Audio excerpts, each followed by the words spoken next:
ఈరోజు మీకు మంచి హెల్దీ మార్నింగ్ బ్రేక్ఫాస్ట్ షేర్ చేస్తాను. ఖచ్చితంగా ట్రై చేయండి. మంచి వెయిట్ గెయిన్ అవుతారు పిల్లలు. వాళ్ళ బోన్స్ స్ట్రాంగ్ అవుతాయి అన్నట్టు. ఒక్కటి తిన్న కడుపు నిండిపోతుంది. ఇలా బిగ్ సైజ్ ఒక పొటాటోని బాయిల్ చేసి పీల్ ఆఫ్ చేసి మ్యాష్ చేసుకున్నాను. 1 కప్పు రాగి ఫ్లోర్, మొత్తం రాగి ఫ్లోర్ కాకుండా ఒక 2 స్పూన్స్ తక్కువ రాగి ఫ్లోర్ 1 కప్ వేసుకొని ఆ 2 స్పూన్స్ గోధుమ పిండి వేసుకోండి. తర్వాత మనము కొంచెం సాల్ట్ వేసి బాయిల్ చేసుకున్న పొటాటో ఉంది కదా, అది కూడా వేసి చపాతీ పిండిలాగా కలుపుకోవాలి. ఎక్కువ వాటర్ ఏం పట్టదు, జస్ట్ వాటర్ అలా స్పార్కిల్ లాగా చల్లితే సరిపోతుందండి.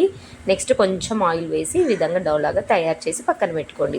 నేను చిన్న చిన్న చపాతీలు అంటే పరోటా లాగా చేద్దాం అనుకున్నాను, అందుకే ఇలా జస్ట్ చేయితో ప్రెస్ చేశాను. మీరు మామూలుగా చపాతీ రోలర్తో కూడా చేసుకోవచ్చు, కానీ కొంచెం నిదానంగా చేసుకోండి. దానికన్నా ఇలా చేసుకుంటే బ్రేక్ అవ్వకుండా వచ్చేస్తాయి చేయితో ప్రెస్ చేస్తే.